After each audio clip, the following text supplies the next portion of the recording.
watu, upate nguvu ya kwenda kudhulumu watu, upate nguvu ya kwenda kunyang'anya watu, kuiba, hayo yote utaandikiwa madhambi, kwa sababu unaenda kinyume na maamrisho ya Mwenyezi Mungu Subhanahu wa Ta'ala. Sasa Mwenyezi Mungu baada ya kutuleta katika ulimwengu hakutuacha, akatuletea mwalimu wa kutufunza, kama alivyosema Habibi al-Mustafa sallallahu alayhi wasallam, innama bu'ithtu muallima, hakika mimi nimetumilizwa ni mwalimu. Innama bu'ithtu liutammima makarim al-akhlaq, amekuja mtume kutimiza tabia nzuri na amekuja kama mwalimu. Sasa utajiuliza, mtume ni mwalimu wa nini? Mtume ni mwalimu wa kila kitu.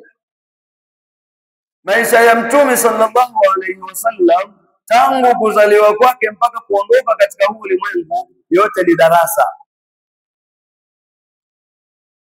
Tangu kuzaliwa mtume kutoka katika tumbo la mama yake, ile miujiza iliyotoka katika tumbo la mama yake, uizungumza ile tu peke yake, ni darasa la kumaliza miaka ile tu peke yake. Ilikuwa namna gani? Mtume alizaliwa namna gani? Ilikuwaje wakati anazaliwa? Waliompokea walitoka wapi? Hilo ni darasa tosha. Baada ya kuzaliwa mtume sallallahu alayhi wasallam na kule kukua kwake ni darasa. Yote ni Mwenyezi Mungu anatufundisha. Zile tabia ambazo kwamba mtume sallallahu alayhi wasallam alikuwa akikuwa nazo tangu akiwa mdogo ni darasa kwetu. Mtume alikuwa si mjeuri, ni darasa. Mtume alikuwa ni mcheshi wa watu, ni darasa. Mtume sallallahu alayhi wasallam alikuwa anafanya nini? Anafanya mambo ya kufurahisha watu. Mtume alikuwa hawaudhi watu, alikuwa na hikma. Yote hiyo ni darasa ambazo kwamba maana yake mtume amekuja nazo. Inama bu'ithtu muallima, imetumilizwa kuwa ni mwalimu. Sasa baada ya mtume sallallahu alayhi wasallam kutumilizwa kupewa utume, hapo sasa ndipo sasa darasa rasmi lililokusudiwa na Mwenyezi Mungu kwetu sisi ikaanza. Limeanza darasa gani? Sasa darasa lililoanza ni pale Mwenyezi Mungu anasema makunna muadhibina hatta nab'atha rasula, hatakuwa ni wenye kuadhibu hawa wanadamu mpaka tutakapowatumilizia mtume ambaye kwamba atawaonyesha njia ya kwenda kwa Mwenyezi Mungu. Mtume huyo amekuja, lakini kabla ya kuja mtume sallallahu alayhi wasallam walikuja mitume mbalimbali. Kwa nini mtume? Mtume yeye sheria yake imekuja kufuta sheria zote zilizotangulia. Maana yake yeye ndo amekuja kuikamilisha dini. Ndio maana baadaye, baada ya kutaka kuondoka katika ulimwengu kukamilisha, alisema al-yawma akmaltu lakum dinakum, leo sasa nimewakamilishieni dini yenu. Kwa nini mitume wengine hawakusema nimewakamilishia? Kwa sababu wale walikuwa sio wakamilishaji, wale walianzisha, mtume akaja kumaliza sallallahu alayhi wasallam. Al-yawma akmaltu lakum dinakum wa atmamtu alaykum ni'mati wa raditu lakum al-islam dina. Mtume amekuja katika ulimwengu, ametumilizwa, kazi ambayo kwamba ametumwa kuja kuifanya ni nini? Kuwatoa watu katika giza kuingiza katika mwangaza. Na hiyo ndiyo kazi ambayo kwamba sote tunatakiwa tuifanye. Sasa utawatoa watu hivi katika giza ukawaondoe uende ukaweke katika taa? Uende kuchukua watu zichochorone ukasema mimi ninaenda kufanya kazi ya mtume, kuwatoa watu katika giza kuwaweka katika mwangaza. Basi unaenda kuangalia watu wameketi gizani ukawasomba ukaenda ukaweka kwenye taa. Si hivyo. Kuwatoa watu katika giza kuwapeleka katika nuru ni kuwatoa katika mambo ambayo kwamba si sawa sawa ukaweka katika njia iliyokuwa sawa. Mtu haswali ukaenda kumwambia ende msikitini, tayari umemtoa katika giza umemuingiza katika mwangaza. Kwa sababu asiposwali lile giza anaenda kulikuta siku ya kiyama. Si huku kwamba stima zimekata ndio utaona giza. Ile giza ni hili, si hili. Mtu manake unaona giza gani bwana? Giza kuna giza. Giza si hili. Giza ni ujinga. Ule ujinga ambao kwamba mtu yuko nao. Sasa ukifanya watu watakushangaa. Maana ukiwa njiani mtu akakukanyaga, unatakiwa umwambie bwana pole, mimi ndo nimekaa vibaya njiani. Siku hizi mnagongana njiani na mtu, yeye anakuja na wewe unaenda mnagongana afu anakufokea. Wewe huoni? Alafu naye kaja na macho yake mmegongana. Alafu anakuuliza wewe huoni? Tayari ni vita vimefanyaje? Vimeanza. Wewe kama unaona mbona hukunikwepa? Unanijibu fedhuli, tayari nini? Zita zimeanza. Haya ni mambo ambayo kwamba manake ukiyachukulia utatoka katika misingi mizuri. Mtume alikuwa hamwelekezei mtu katika uso wake kitu ambacho kwamba anakichukiza. Leo mtu kidogo tu ushamwelekezea fimbo usoni, kidogo tu ushamwelekezea kisu, kidogo ushashika panga, kisha unajiita ni Muislamu. Unaishi vipi na watu? Mazungumzo yako wewe na watu waliokuzunguka yakoje? Majirani zako, mazungumzo yenu yako vipi? Marafiki zako, watu wengine ambao kwamba si ndugu zako ama ndugu zako wa damu, mazungumzo yenu yako vipi? Ndugu zako ambao kwamba hukuzaliwa nao wewe, mazungumzo yenu yakoje? Haya yote ni mambo ambayo kwamba utaenda kuulizwa na Mwenyezi Mungu. Umeishi vipi na watu? Mwenyezi Mungu anamwambia Mtume kuthibitisha kwamba watu wataenda kuulizwa, fa rabbika, katika Qur'ani, fa rabbika, na hapa kwa Mola wako. Mwenyezi Mungu anamwambia Mtume, fa rabbika, na hapa kwa Mola wako, la nas'alannahum ajma'in, tutawauliza wote wanadamu, amma kanu ya'malun, yale waliokuwa yakiyafanya katika ulimwengu. Umeswali, utaulizwa swala yako umeiswali kwa nini?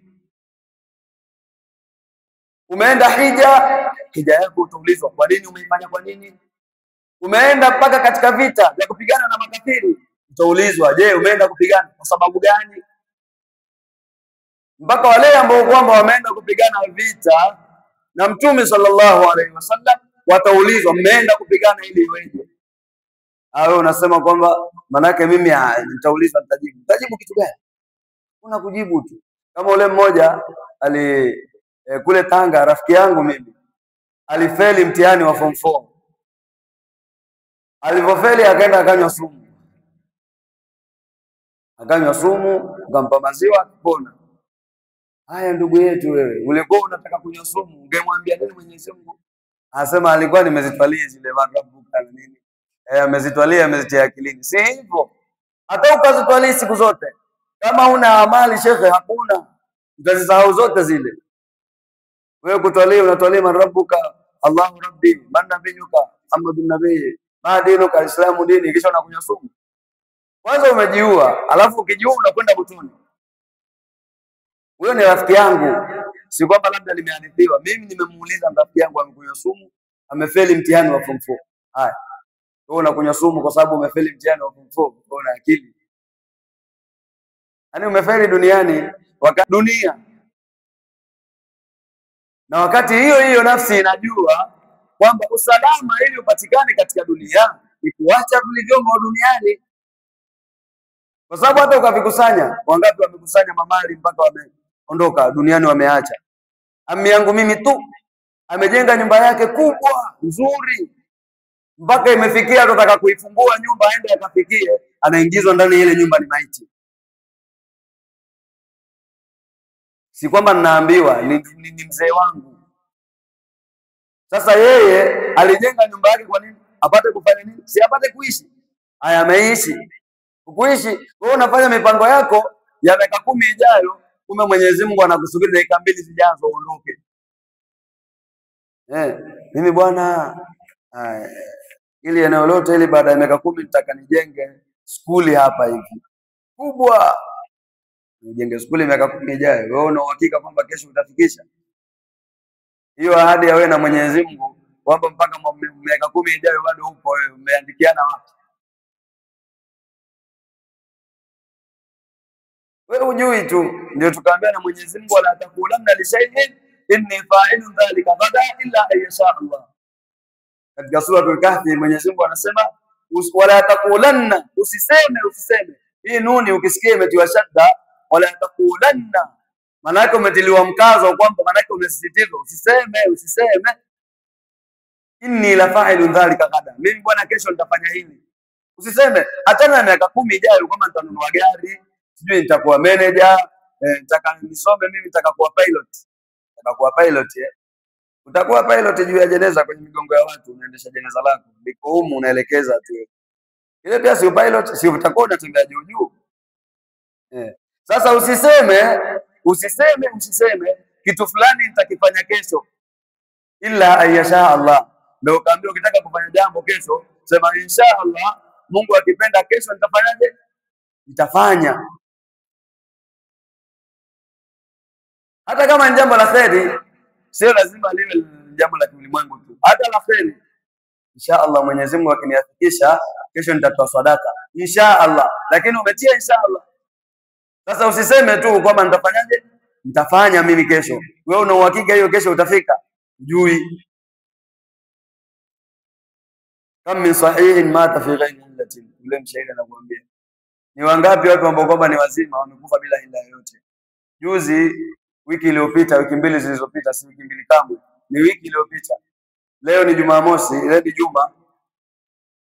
Kabla ya juma lililopita, baada ya juma lililopita, ilikuwa ni kabla ya juma lililopita, tulifiliwa na ndugu yake Sheikh letu Rahman Mansab. Kifo chake unajua kilikuwaje? Kile kifo chake kilikuwa ni kifo cha kushtua. Pale ndio Mwenyezi Mungu anatupa ibara kwamba mimi nikitaka kumchukua mtu muda wowote ninamchukua. Alikuwa mzima, ameswali magharibi msikiti Rawda, amemaliza kuswali magharibi msikiti Rawda, ametoka enda zake nyumbani, ameenda dukani kununua kitu chake, ameanguka pale dukani, akiingizwa ndani, ni inna lillahi. Haya, wewe naye unasemaje? Na anatoka safari, anatoka kipindi Maulidini, ameshuka ile siku, ameswali magharibi, amemaliza peke yake, ameshika njia, ameenda nyumbani, ameenda zake, ametoka anaenda kununua kitu dukani, anafika dukani pale, anachukua na kisuzi, anaanguka, ndo anakufa. Yule naye ameumwa saa ngapi yule? Sema mimi nitakufaje wakati sijaumwa? Utakufa shekhe. Kufa si lazima kuumwa. Man lam yamut bi sayfin yamut bi ghairihi. Yule ambaye kwamba hatakufa kwa kupigwa upanga, atakufa kwa kitu kingine. Tanawahatil asbab. Zile sababu zimekuwa tu zimetofautiana, lakini wal maut wahid. Mauti ni kitu kimoja tu. Hayo utasema ameangushwa na kisunzi. Lakini mbona hajaumwa? Hajaumwa kwa nini? Kwani kifo ni mpaka umwe? Mbona Mwenyezi Mungu alivyosema kwamba ikifika ajali ya mtu, atakapokuumwa mtu, ikifika ajali yake akiumwa, basi hatacheleweshwa. Wala yuakhiru Allah nafsan idha jaa ajaluha. Hakusema wala yuakhiru Allah nafsan idha marida. Atakaitaka nafsi itakapokuwa gonjwa, Mwenyezi Mungu hatoichelewesha. Hakutaja ugonjwa, amesema idha jaa ajaluha. Maana yake ile tarehe yake itakapofanyaje? Itakapokufika, wewe utaondoka. Sasa mimi mtu akiambiwa bwana wewe utakufa, anaona anaapizwa. Sasa unaapizwa wapi sasa? Bali utakufa. Kwenda mwanakufa, hata wewe utakufa tu. Niambia nenda mwanakufa, acha nikafe, kwani sitanipata? Taenda kufa ndio. Sasa hata usiponiapiza, usiponiambia nenda mwanakufa, kwani sitakufa? Kufa tu. Kwa hiyo ili baada ya kuondoka katika ulimwengu upate saada mbele ya Mwenyezi Mungu, lazima ufuate miongozo aliyokuja nao Habibi Mustafa sallallahu alaihi wasallam. Mpaka maisha yako ya kawaida yawe ni maisha ya Mtume sallallahu alaihi wasallam. Kuishi na watu nje, watu wazima, namna ya kutembea nao, kuishi nao katika mitaa, uishi kama alivyoishi nao Mtume sallallahu alaihi wasallam. Vijana wenzako, namna unavyoishi nao, ishi kama alivyoishi Mtume sallallahu alaihi wasallam. Ile tabia ambayo kwamba Mtume anaionyesha, ile ni somo kwetu. Manake Mtume sallallahu alaihi wasallam siku moja alimkuta mama mzee. Mtume sallallahu alaihi wasallam akamkuta yule mama amebeba mzigo. Unatakiwa ufanyeje? Yule mama unatakiwa umsaidie yule mzee. Akamsaidia mzigo, akawa anaenda. Sasa wakati anaondoka anatembea, yule mama akawa sasa akaanza kumpa story Mtume. Akamwambia, mwanangu, hii tabia uliyokuepo nayo endelea kuwa nayo. Kwa sababu kuna kijana amekuja katika mitaa yetu, kijana mbaya huyo, muovu. Ukijaribu kusuhubiana naye atakuharibu huyo kijana. Kijana gani huyo? Huyo kijana anaitwa Muhammad. Hajui kwamba ni yeye. Huyo kijana amekuja eti ana dini yake, anasema tuache dini ya mababa zetu, tushike ile dini yake yeye anayotaka yeye. Eti tumwabudu Mungu mmoja. Pale katika Al-Kaaba kuna miungu 360. Huyu Mungu wa mvua, yule Mungu wa pesa, huyu Mungu wa riziki, huyu Mungu wa vijana, huyu Mungu wa nini? Jua likiwa kali wanamfuata yule pale, yaani hawaeleweki. Kila Mungu ana kazi yake. Mvua ikiwa hakuna, wanaenda kwa Mungu lile pale. Bwana Mungu, bwana tupe mvua. Hakuna mvua inayokuja. Ukiwa manake mvua imezidi kuwa kubwa, wanaenda kwa Mungu wa kupoza mvua. Anayekuza spidi, kumwambia Mungu. Jua likiwa linawaka sana, wanamfuata Mungu, bwana jua linawaka sana. Sasa akamwambia sisi tuache miungu wote wale, eti tumfuate yule Mungu mmoja. Duniani hapa yupo, eti na kule juu mbinguni tena yeye yupo. Hapa Maka yupo, ukienda Madina yupo, ukienda Tanzania yupo, ukienda Kenya yupo, Uganda yupo, huyo mmoja. Akaenda akamwambia basi huyo kijana ukimuona tafadhali kaa naye mbali.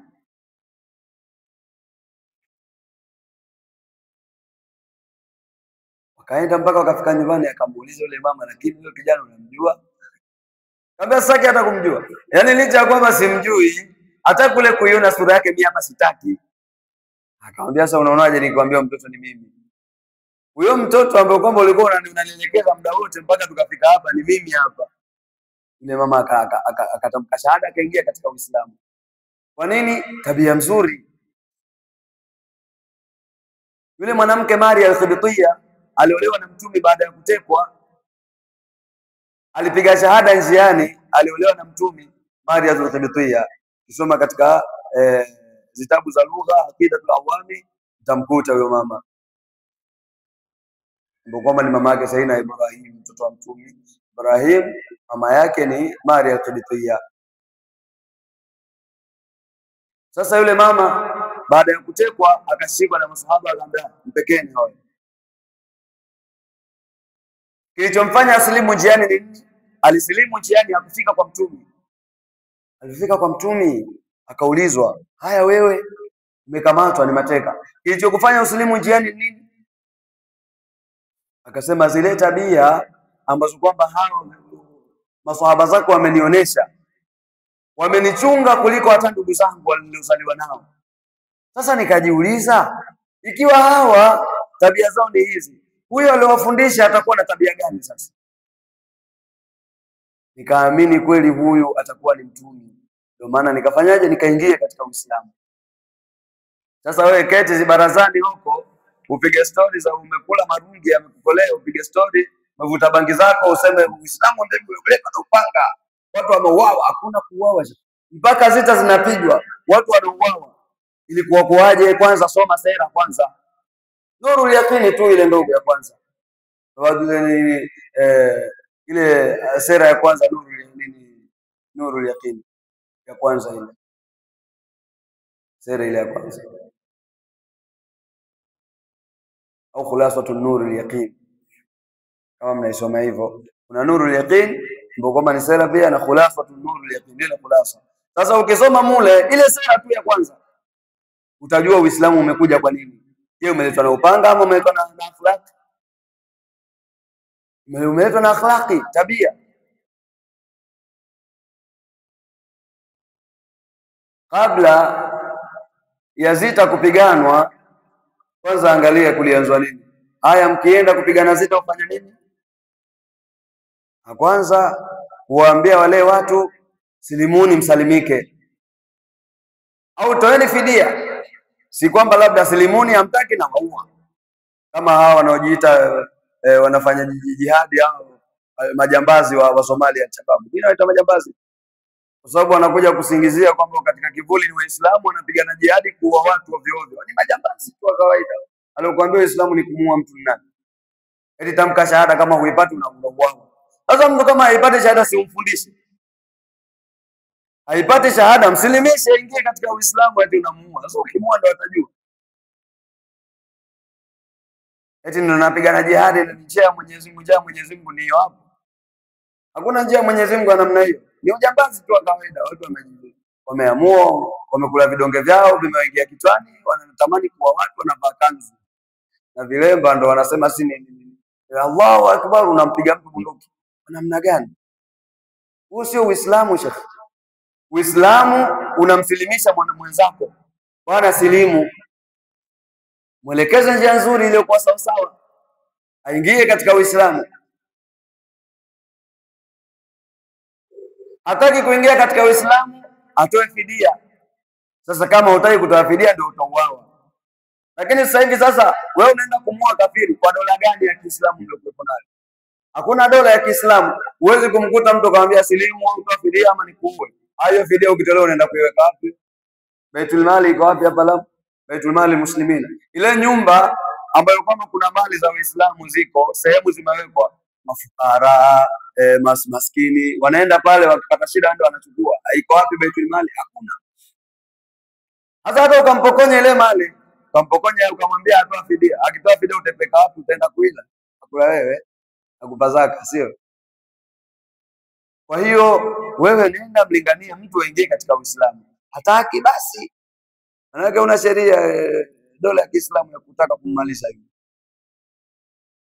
Na wala huna kutaka kuna kumkamata fidia, umpeleke nani sasa? Huna kupeleka, huna pa kwenda kuiweka. Angalau kuna sehemu mali za Uislamu hizi hapa, Uislamu akipata shida bwana wachukue.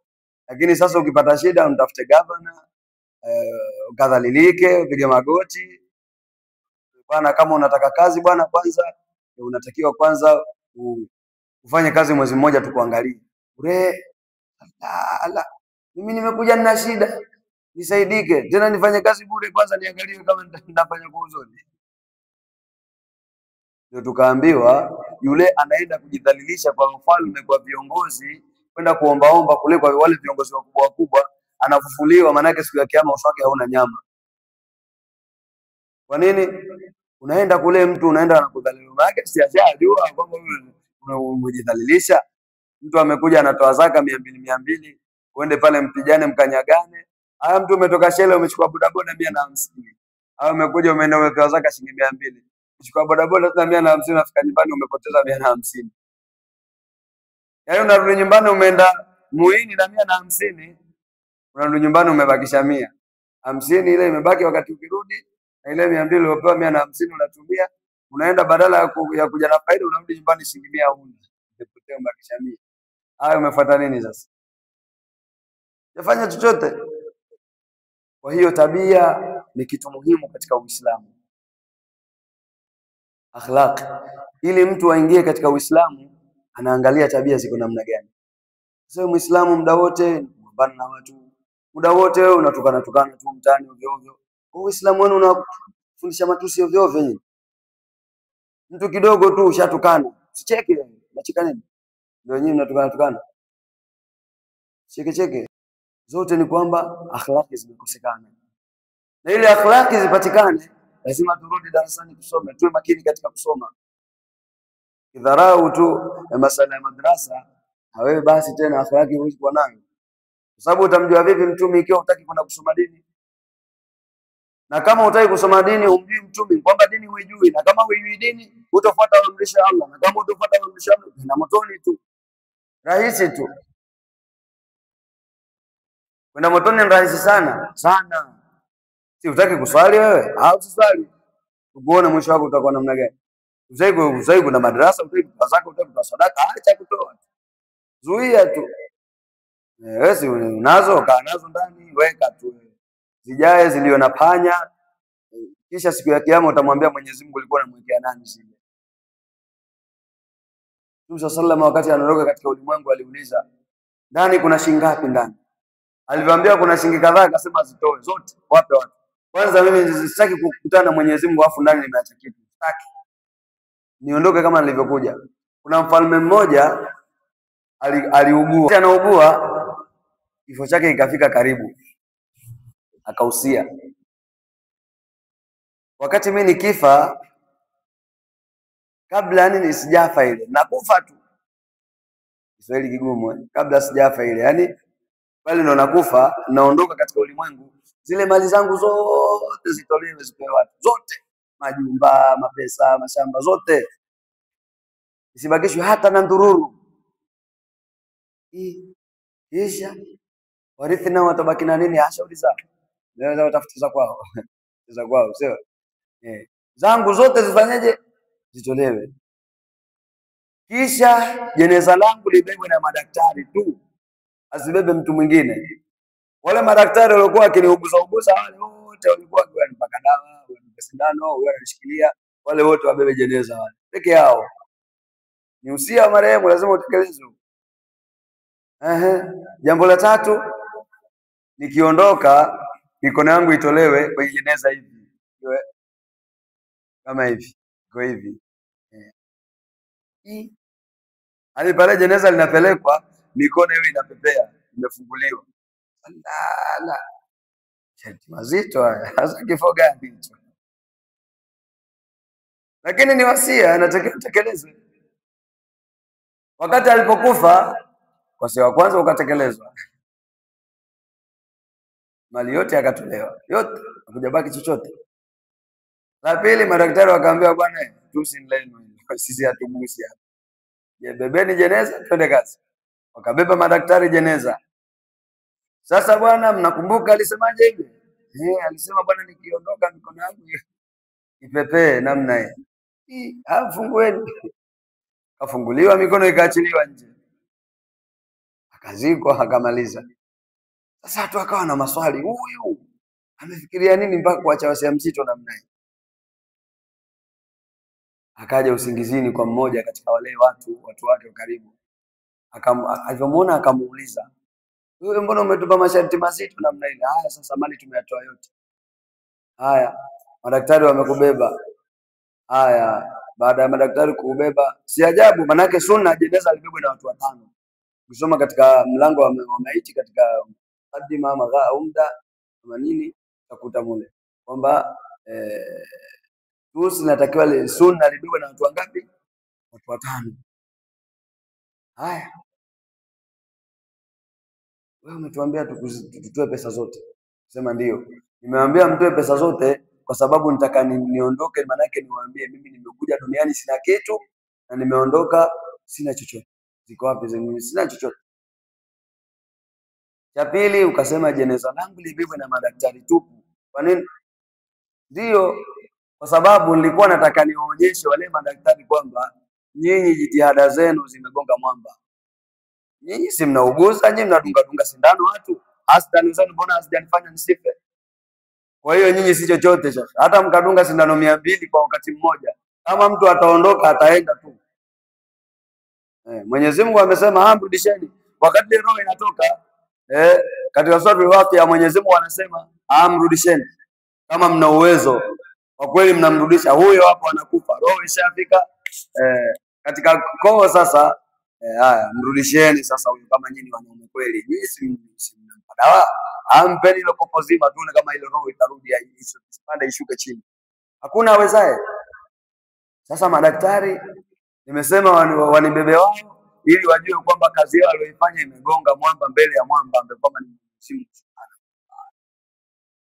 Inama amruhu idha arada shay'an ay yaqula lahu kun fayakun. Kufa unakufa tu.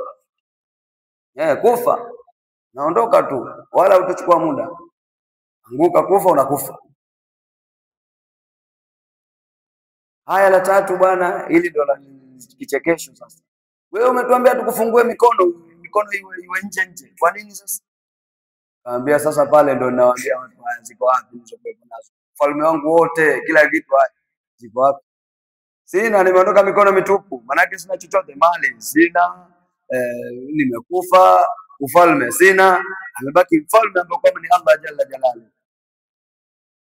Kwa hiyo haya yote ni ibra ambazo kwamba tunapewa tupate kuzingatia, tupate kuishi katika ulimwengu kwa mazingatio. Tabia za mtumi tuzichukue, tuziingize katika tabia zetu sisi wenyewe. Ubakhili ni tabia moja mbovu sana. Tabia ya ubakhili, tabia ya hasad, kuhusudu watu, kuchukia, yani miongoni mwa vitu vibaya. Mtume sallallahu alaihi wasallam amesema khaslatani la yajtamiani fi muslim, mambo mawili hayakusanyikani kwa muumini. Suul khuluqi, tabia mbovu ambayo kwamba hairidhishi mitaani, walbukhlu, na ubakhili, kuzuia, hutaki kutoa mali. Toa shekhi, hata usitoe utaziacha tu. Mtume katika miongoni mwa tabia zake alikuwa ni sahihi. Siku moja kuliletwa swadaka ya mbuzi wa Mtume. Yule mbuzi akakatwa wote, akatolewa mpaka akasahau nyumbani kwake. Na Aisha anaambia umetoa zote, hata kula nini? Si asema si hujaja kwenye msafara, kwenye msongamano wa kuja kuchukua ukuja. Kwa hiyo mimi sijakuona, ndio fungu lako ukupata. Maana ukuja kwenye nini? Ile sehemu nyama inagawanywa, ungetokea fungu lako ungepata. Ukuja sasa, asiyepo na lake halipo. Lakini yote hayo ile tabia ya kutoa. Achana na mtumi, wanazuoni tu, mawalii waliotangulia. Sharifu Muhammad Adnani tunapewa kisa vyake Bamwenye, maziara ya Mkomani kule. Siku moja kulikuwa manake hakuna kitu nyumbani. Mara kunaitwa gunia la mchele. Na mtu amwambia beba ile gunia mpelekee mwenye nyumbani. Alipofika hodi, nani? Nimetumwa mimi, nimeambia lete ile gunia na fulani la mchele, ambaye alitue hapo mlangoni. Ikawekwa pale mlangoni. Pale alipoingia hata ndani, majirani wakaitwa. Kila mtu akatekewa akapoa. Na nyumbani kwake napo akateka kopo, akafanyaje? Akapeleka. Kama ni wewe, haya, si ameonekana huyo akipita nalo huko nje huyo. Wakiuliza wasema ilikuwa nimemwagiza mitanga ya kujengea. Si mchele ule. Kwa sababu gani hutaki ufanyaje? Hutaki kuutoa. Mwenyezi Mungu Subhanahu wa Ta'ala atujalie tuwe na sala nzuri. Mwenyezi Mungu asitujalie tukawa mabakhili. Mwenyezi Mungu atuondolee sifa ya ubakhili, atuondolee suul khuluqi, atujalie katika watu walioshika mienendo ya Mtume SAW, atujalie ni watu wenye kushika ibada, ni watu wenye kushika sala tano, atujalie sisi na vizazi vyetu, watoto wetu, familia zetu zote na Waislamu kwa ujumla, awajalie ni wenye kuongoka kupitia sisi inshallah. Tujalie min alladhina yastami'una alqawla wa yattabi'una ahsana. Wassalamu alaykum wa rahmatullahi